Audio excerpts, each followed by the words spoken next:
Hello! So, it appears I'm on a little bit of a Roman kick with a book or two to review at the moment. It's the 1st of September, 2022, 2021. And I am going to be quickly talking about Rome's Great Eastern War, a book by Gareth C. Sampson. And it's Lucullus, Pompey, and the Conquest of the East, 74 to 62 BC. It's always good when you get a year, when you get a sort of year which is feels like it should be the wrong way around, but it's the right way around. Now, of course, there are various definitions they now use instead of BC. Sometimes they use BCE, before Common Era, rather than before Christ, or there's about 3 others which I forget off the top of my head at the moment. It's not usually my area of writing, so I don't tend to get involved in it. Normally, by the time we start talking about warships, we're talking in terms of hundreds. Or I'm talking about trimarines when we're talking about them in terms of centuries, because honestly, no one's quite sure the exact date of the first person going, you know what, let's put some oars on this ship and see if we can't ram each other. This is one of my favourite books, I have to say, I've read recently. And I love it because it has things like titles have dies cast, alaic deist, and there's lots of little sort of in jokes that if you've studied Roman history at all, you will get and you will get to be laughing at. And the thing is, it also explains those jokes to extended points, so that even if you haven't studied them, you can read this book and you can then think back to the previous chapters you've read, and you'll get them and be able to giggle at that point.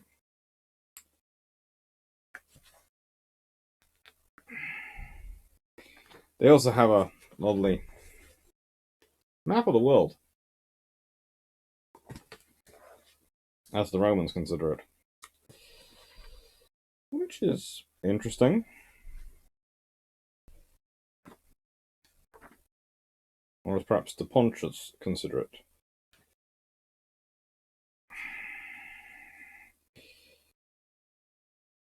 What I like about this book, though, is it really comes down to the introduction. And it comes down to... It does have proper, full, colossal maps. Gorgeous maps, lots of them.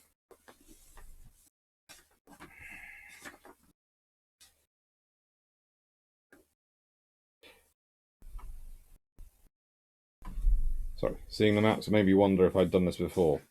No, I've just thought about doing this before. And it's quite good. But the introduction is where this book really grabs you. In the year that now equates to 74 BC, a war broke out between two of the rival powers vying for control of Asia Minor. This was actually the third war between these antagonists in the last 2 decades. The first 2 having ended in stalemates that left their rivalry unresolved. The 2 belligerent powers were opposites in both their political structures, an oligarchy versus an oriental monarchy, and their geographical heartlands, a power from the west and a native power from Asia Minor. Yet both societies had a common interest in empire building and had empires that stretched across the Mediterranean and the Black Sea, respectively. 2 powers in question were the Roman Republic and the Pontic Empire. What marked out this war from the 2 that preceded it is not only that it represented the final clash between these 2 powers, but that it soon escalated into a region-wide war, drawing in the other rival empires of the East, and that at its conclusion the whole of Eastern history and the East and West classic civilizations had been reshaped. As most people know, the victor was the Roman Republic, but this war represented a massive expansion of their empire, transforming it from a Western-based one to one which spanned the Mediterranean and into the Near East. Though Rome had been fighting Eastern powers for over a century, prior to this war its physical empire was nothing more than 2 footholds in Asia Minor, to the east and south.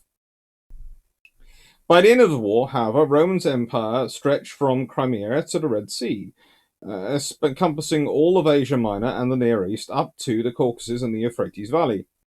The war also marked the penultimate stage in the collapse of the Hellenistic world, forged after the death of Alexander the Great, and saw the extinguishing of the once mighty Seleucid Empire, along with the newer rising powers of the Pontic and Armenian empires. Furthermore, it laid the foundations for the clash that came to define the subsequent history of the ancient East between the empires of Rome and Parthia. If anyone's ever played Rome Total War, I'm talking about the original version, not the updated weird version, the newer versions. You will remember the Seleucids were one of the most interesting factions to play. I conquered many times Europe and all the things as the Seleucids. They were very good troops, and that reflects the reality. They were good soldiers. This work will examine the build-up of this war, which soon escalated to involve all the great powers of the East, as well as provide a detailed analysis of the various campaigns and battles fought across the decade-long series of interlocking conflicts. This will cover the key Battle of Tigrata, one of Rome's greatest victories in the East, as well as the Roman triumphs at Cyzicus, Cabria, and Atraxta. The work will also attempt to redress the imbalance that exists in studies of this period, and this war in particular. Most commonly, this war has been labelled the Third Mithraistic War, a title that contains two serious flaws. The first weakness is that it limits the scope of the clash to being between Rome and Pontus, reducing it to merely being the final of the best of three wars between the two states. Yet this title does not explain how a war over a contested kingdom on the Bosphorus Black Sea coast led to Roman armies overrunning the east from the Caucasus in the north to Judea in the south. Like many wars, the original reason for the conflict soon became lost as more and more powers were drawn into the war, from the Armenian, Seleucid, and Parthian empires to the kingdom of Judea and the tribes of the Caucasus and Arabia. Thus I have abandoned this limited title, the Third Mithraistic War, in favour of one that more encompasses the far greater scope of the conflict. Hence, the Great Eastern War of 74 to 62 BC. The second reason for the abandonment of the traditional title lies in the distorting nature of the ancient and modern historiography on the subject, which has an unhealthy obsession with just one of the protagonists, namely the King of Pontus, Mithridates VI. Though Roman historiography, both ancient and modern, throughout Roman historiography, both ancient and modern, Rome is frequently faced with an almost endless series of mythologized opponents, almost like supervillains in popular fiction, from Hanmal to Jugurtha to Primphantes, men who rise up to oppose the seemingly unlimited advance of Rome, are initially victorious but then inevitably overwhelmed. Whilst events in the ancient world were determined to a great degree by the personalities of generals and kings, too great a focus on the individual comes at the cost of understanding the wider factors at play. Furthermore, excessive focus on just one of the individual protagonists distorts our understanding of the war itself, and focuses us to only view events in terms of how they relate to that person. Thus, everything is seen through our lens of Mithridates, which is a misleading way to view this crucial war. Of equal, if not greater, importance in this war is the Armenian emperor, Tigranes II the Great, who at this time was the far more powerful ruler than his father-in-law. Yet Tigranes, perhaps because he sought accommodation after his defeat rather than a heroic death, did not provide the necessary dramatic element to rate a major opponent of Rome, despite the fact that his defeat was of far more significance to the history of the Near and Middle East. Thus, the work that follows will detail the history of the war between the various great powers of the ancient world, and where necessary will acknowledge the contribution of all of the various protagonists, from the key leaders, Lucullus, Pompeius Magnus, Mithridates, and Tigranes, to the lesser ones, such as the Parthian Emperor Phraates III, whilst equally focusing on the various factors that brought them into conflict and sustained it for over a decade. We also analyse the consequences of the war, which saw the creation of a new world order in the Near and Middle East, forever changing its history. I like a book which has scope.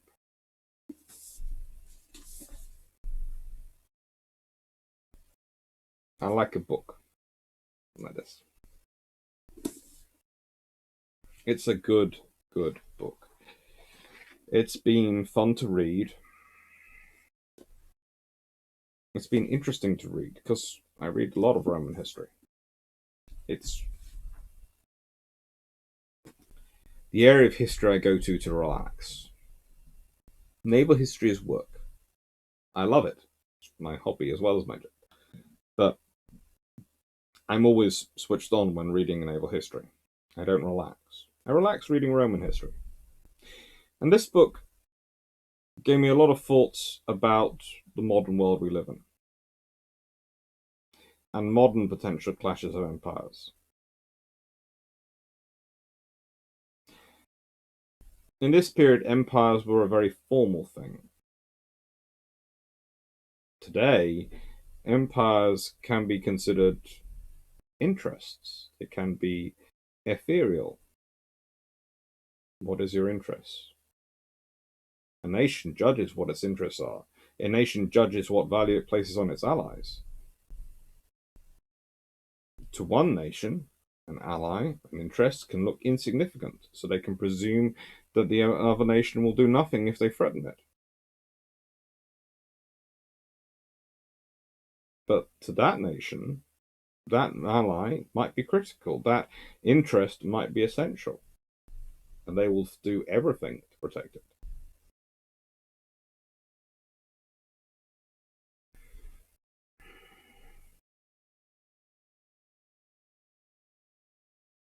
This is a good book. This is a book which makes you think. This is a book which makes you go through the history and look at the people.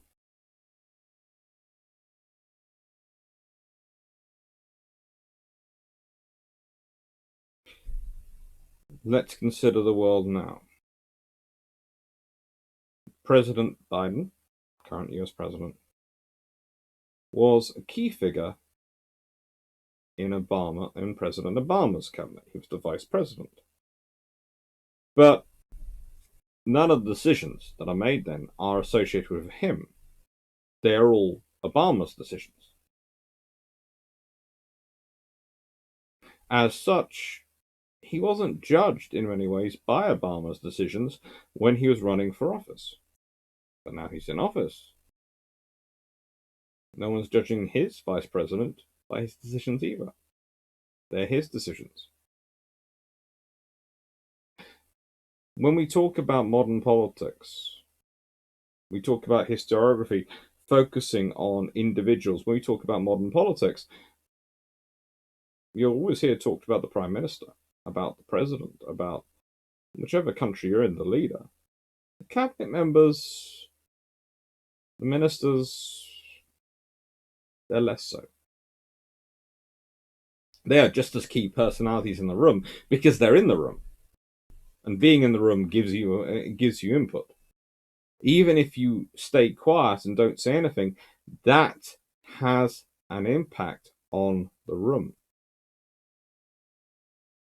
Just as important as the ones who make noise. Because if you say nothing, it's quite easily presumed that you support everything that's being said by the ones who make noise. Or if there's a vigorous debate and you say nothing, people can draw two opinions. One, you have no interest and no care in this, or two, you are withholding counsel until you're more sure of which side looks like it's going to win. One makes you look opportunistic, one makes you look naive.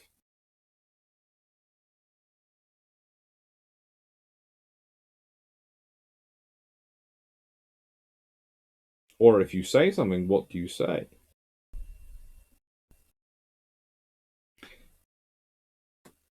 Presence matters in deterrence, but presence also matters in terms of what is done and who does what is done, who makes the decisions about what is done.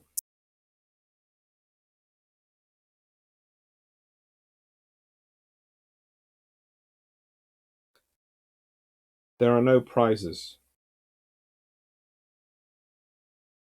for not showing up. Lots of people show up in these wars.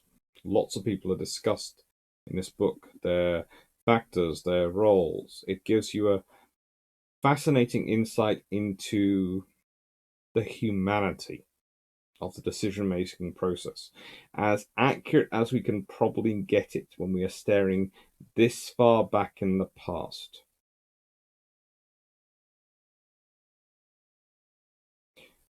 We are staring almost 21 centuries back, 2,100 years almost, in this book.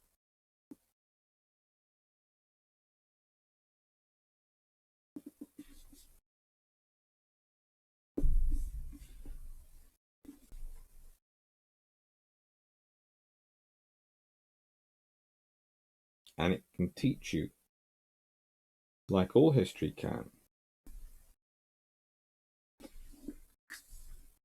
lessons which are understood, if understood properly, are just as applicable today as they were 2,100 years ago when the events were happening. And the first one from that comes from this book.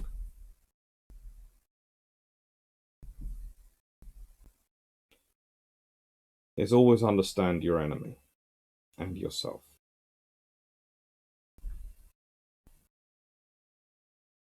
It is a mistake which gets repeated a lot in history. World War II, the Japanese. Even if they had secured the victory with the Kantai-Kessen, with that decisive battle,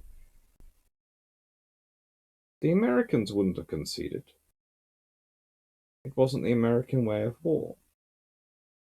The Frates and Tigranes, they win huge battles. They are strategically, they win these tactical victories. But the Romans don't concede. They just come back with a bigger army.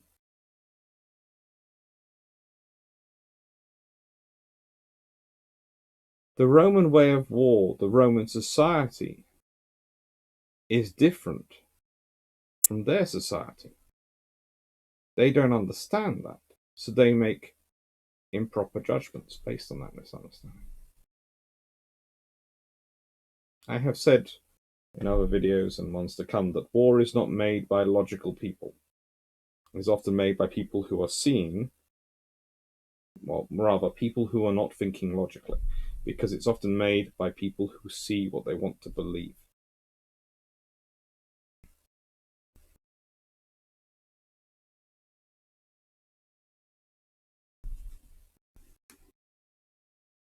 This book is filled with examples of that.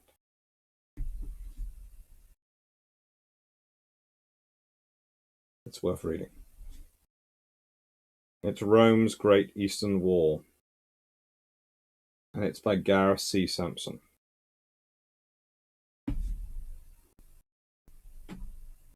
Look it up.